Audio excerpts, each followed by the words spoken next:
Është herët në mëngjes, ora sa po ka kaluar 5. Mjekulla ende nuk është ngritur nga malet e Rugovës dhe heshtja duket e rëndë, si para një fortune.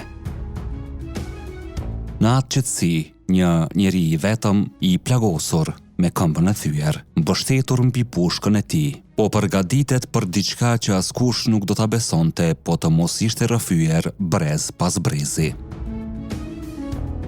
Ai quhej Jashar Haxha dhe atë ditë në vitin 1921 ai vendosi të mos tërhiqej. Kjo histori nuk është e zakonshme. Nuk është nga ato që dëgjohen shpesh, sepse kërkon kohë, vëmendje dhe respekt për të kuptuar. Prandaj nëse dëshironi të vazhdojmë të shpalosim histori të tilla si kjo, histori që nuk i gjej në libra shkollor, pëlqeni videon dhe abonohuni që tani, sepse ajo që do të dëgjoni më tej është një nga aktet më të jashtëzakonshme të qendresës shqiptare në Kosovë. Rugova në fillim të shekullit 20 nuk ishte thjesht një krahin malore. Ishte një plagë hapur për pushtetin serb, një vend ku urdhrat nuk zbatoheshin lehtë, ku njerëzit nuk përkuleshin dhe ku pushka mbahej më shumë për nder sesa për luftë. Pikërisht për këtë arsye, Rugova u bë shënjestër e vazhdueshme e represionit, ndëshkimeve kolektive, bastisjeve dhe ekzekutimeve. Në këtë realitet u rrit dhe u formua Jashar Haxha.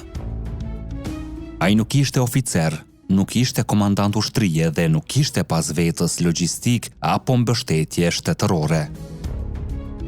Ishte një burr i Rugovës, me ndërgjegje të qartë se çfarë po i ndodhte popullit të tij, dhe kur erdhi momenti, ai zgjodhi të qëndrojë.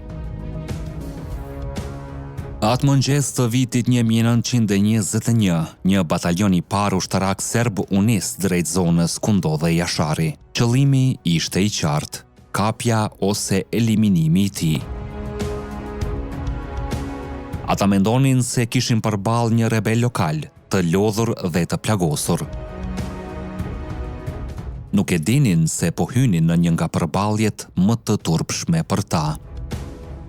Lufta filloi rreth orës 5 të mëngjesit dhe nuk përfundoi shpejt.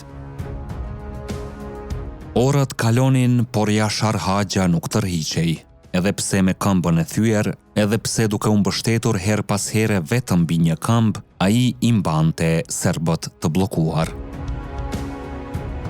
Sulmet përsëriteshin, tërheqjet po ashtu, dhe me çdo përpjekje të re, humbjet e batalionit shtoheshin.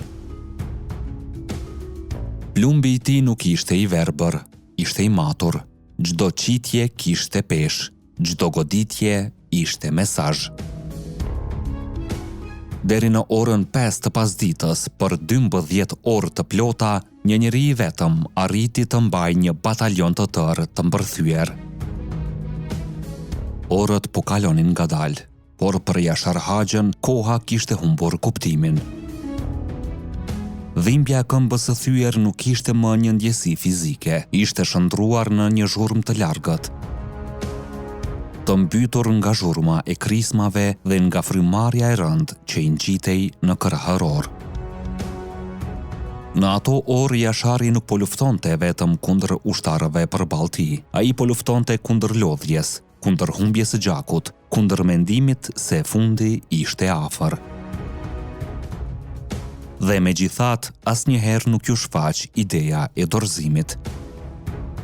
Në mendjen e tij, dorëzimi nuk ekzistonte si mundësi. Ishte një fjalë huaj për një burr të rritur në Rugovë. Kunderi dhe qëndresa ishin mësuar para se të mësohej frika. Në ato orë, Jashar Haxha nuk ishte më vetëm një individ. Ai ishte bërë zëri i një krahine të tërë që refuzonte të zhdukej në heshtje. Kur heshtja ra më në fund, numri i ushtarëve serb të vrarë kishte shkuar në 32. 32 të vrarë vetëm nga një person, por kjo histori nuk është vetëm për trimëri, është edhe për dhimbje. Në të njëjtën ditë u vra Rustemi, një djalë shqiptar vetëm 18 vjeç. Ai u qellua në vathën e deleve, në stallën e Osman Rustemit dhe, më tragjikja, u vra para syve të babait të tij.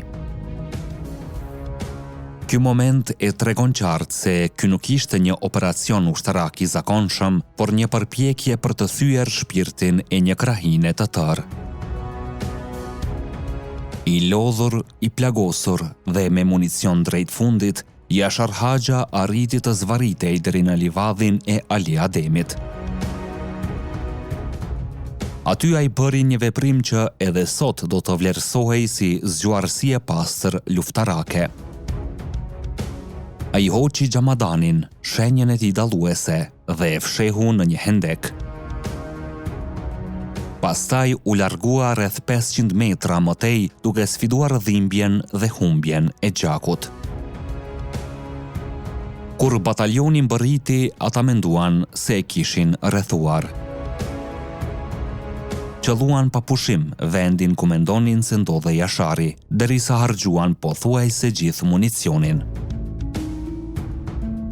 Vetëm kur gjithçka u qetësua, e kuptuan se ishin mashtruar. I pafuqishëm për të vazhduar, pa plumba dhe i raskapitur, Jashar Haxha u kap. Nuk pati gjyq, nuk pati fjalë. Ai u pushkatua në Borë, aty ku malet e Rogovës kishin parë aq shumë gjak shqiptari. Por me atë pushkatim nuk mbaroi gjithçka. Aty filloi kujtesa. 90 vjet më vonë, në Drelaj u vendos një pllak për kujtimore për nder të tij, një shenjë vogël për një akt të madh. Sepse figuras Jashar Haxha nuk maten me gur apo ceremoni, por me atë që lën pas, shembullin. Ai nuk fitoi sepse mbjetoi, ai fitoi sepse nuk u përkul.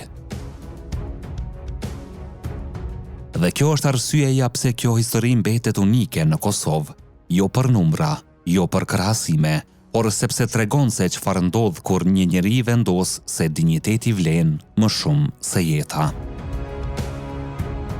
Nëse histori të tilla nuk tregohen, ato vdesin 2 herë. Prandaj, shkruani në komente çfarë mendoni për qëndresën e Jashar Haxhës dhe nëse e kishit dëgjuar më parë këtë histori. Ne jemi Histori Epike, aty ku e kaluara rilind. Deri në videon tjetër, qëndroni krenar dhe të vetëdijshëm për gjakun që rrjedh në damarët tanë.